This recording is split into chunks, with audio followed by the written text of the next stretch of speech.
Do it. Kind of exciting. Game day. Do you have your game face on, Dave Hamilton? Dave Hamilton at the Yes. Mac Observer. Oh, Dave. Oh, wait. Do it again because we're still in the part where it's showing the thing. Put your game face back on, Dave. Nice. Dave has his game face on because, of course, it's game day here. It's time for Dave Hamilton. Dave Hamilton to spin the wheel of stuff. People who have never seen this show before don't know what I'm talking about. People who have, bear with me. I'm going to tell everybody else. Basically, I found a decision maker app in the App Store, and I filled it full of stuff that would be good conversation starters, things to find out about friends that you wouldn't necessarily know. And so what we do is we have people on, and we spin the wheel of stuff, and then we ask them, to talk about the thing that we came across. Dave, are you ready to play our game? I was born ready. You were born, really? Because I only made this game like a few weeks ago. This whole linear time thing is, I don't buy into it. No. That's crap. Here we go. I'm spinning the wheel. You want to talk more about time, by the way, while that's spinning? Because this will take a while. Interesting. No. It's a new sound from when I haven't played this before. No, it's actually the same sound. It's just closer to the... Really? Really? Oh, this is great. What is it? Well, I like it better as a last question because it was the last question last time. I just can't believe it came up again. Tell me about your favorite mug. We all have a favorite mug, Dave. One that we sip coffee from or tea from, or maybe it's the one that we put our pens in or our pencils. We might like it because of where we got it, because of who gave it to us. We might like it just because we like the cut of its jib. Did you get one of the mugs with a jib, by the way? I'm curious, Dave. Tell me about your favorite mug. So I've been sipping out of a text expander mug that people have noticed for at least 3 of the days this week. But my favorite mug it's interesting. I have 2 of my favorite mugs here. Nice. If you were to have asked me this a month ago, my favorite mug would have been this, my Alice in Wonderland mug that I have had for a very long time. Very nice. Did you get that at one of the Disney parks? No, I think it was a gift, but I believe somebody got it at a Disney store, retail store. Okay. It's 20 years old, if not more. Wow. Nice. But my current favorite mug by far, without question, is this one, which says the love between dad and son knows no distance. My son is out at school at Reed College in Portland, Oregon. Mm-hmm. Happens to also be where Steve Jobs went. So yeah, for like a day. Go. Hey, look, his education at Reed worked out really well for him. I know. So, I know. Yeah. So it's got pictures of Oregon and New Hampshire on it because, we're 3,000 miles apart. And my son gave this to me for Father's Day this year. And so it's my new favorite mug. That's very nice. He just left. That's wonderful. I'm not wonderful that he just left. I'm sorry. No, it is wonderful that he just left. Okay. I mean, that's the plan. As I said to my wife after we dropped him off, I said that was perfectly terrible.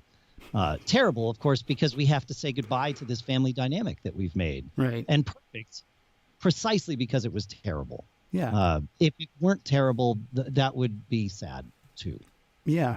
Now, the reason by the way, and that's a wonderful answer to the favorite mug thing. It's just, that's like the goofiest question I have on the wheel.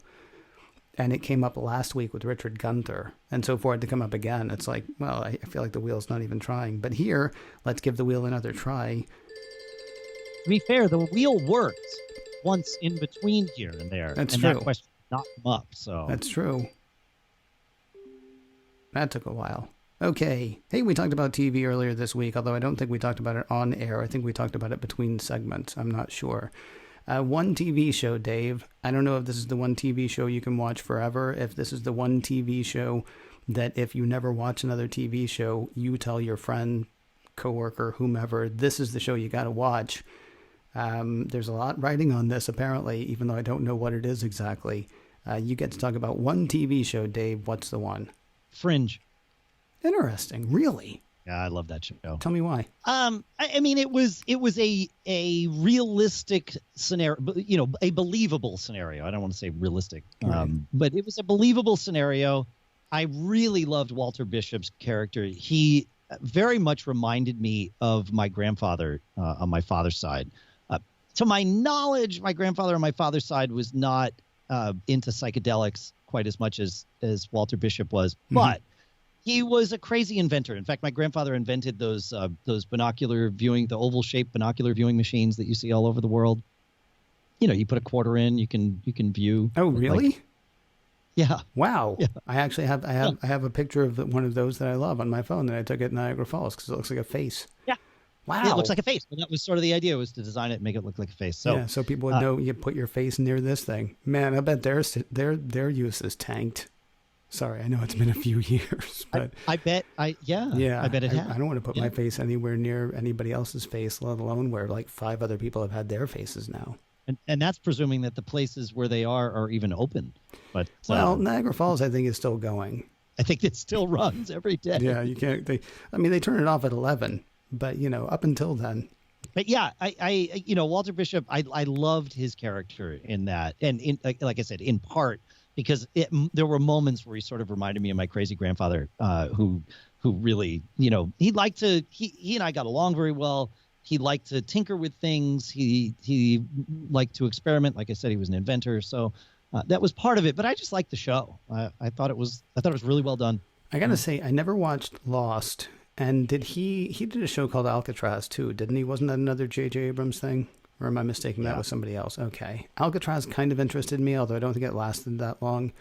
I watched, I want to say, the first season of Fringe, and I'm always, every now and then, I think I should go back and watch the rest of it, because it was, kind of intriguing. Although apparently only kind of intriguing, because I only got through the first season and not the rest. But that's a really cool answer. I like your answer, Dave. You're not being tested, by the way. Okay. When I say I like your answer, it's interesting. Okay. We'll note that for later. I passed. Here we go. This is a third and final spin. If it comes up favorite mug again, you're just going to have to make something up. Okay. Along a similar line with the one TV show.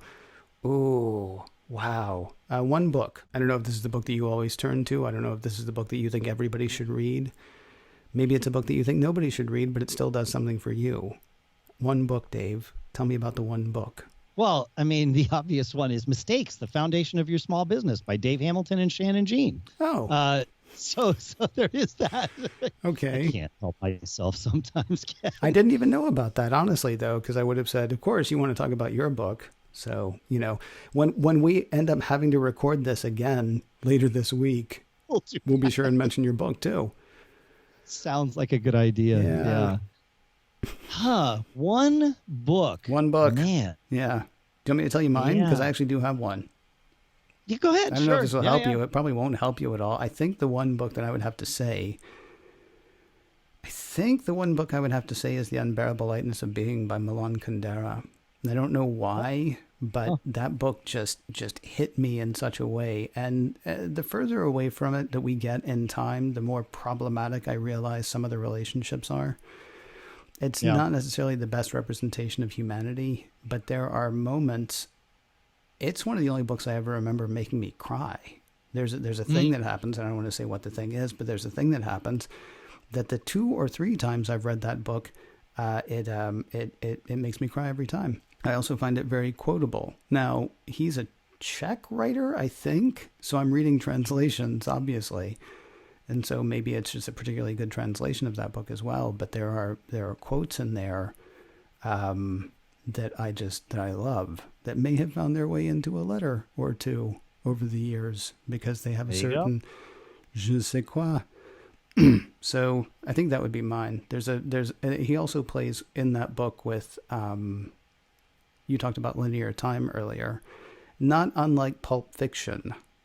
We find, one of our main characters in Pulp Fiction gets shot halfway through it, and yet we see him during the rest of the movie. He's shot dead halfway through it, and then we see him during the rest of the movie. Spoiler alert, it's been out for like 25 years, so that's on you. Yeah. A similar thing happens in The Unbearable Lightness of Being, where you read something, and then you've got like another 100 pages to read. And you're not really sure how that's going to happen, but it ends up happening in a very beautiful way. So Truffle Pig would make you cry, but for different reasons. I don't recommend you read it. I don't know what that is. But it is not a favorite book. No, it's terrible. Oh, okay. Yeah. I could go with Hitchhiker's Guide. That's one that had a big influence on me. Sure. I could go with Neuromancer. I could go with the entire catalog of Neil Peart's travel writing, not nonfiction. Right. But for today, I'll pick A Mango-Shaped Space, which is actually a young adult novel. Okay. And it's about a girl who has synesthesia, And she finds out she's not the only person in her family to have synesthesia. And it's I loved the book. My daughter read it when she was of the appropriate age to be reading such a book, and she's like, I think you would really like this. And so perhaps there's no small part of it that it's the first book that my kids recommended to me. So that's a cool little moment in and of itself. But separate from that, I think I can detach and say I would have liked this book. She was right. I would have liked this book anyway, because I like those, kind of interesting things that happen in our brains and that sort of thing. So, yeah, A Mango-Shaped Space. Well, we are going to get your answers, rather, off to the analyst, and we'll have your results in 72 hours. That's perfect. That's great.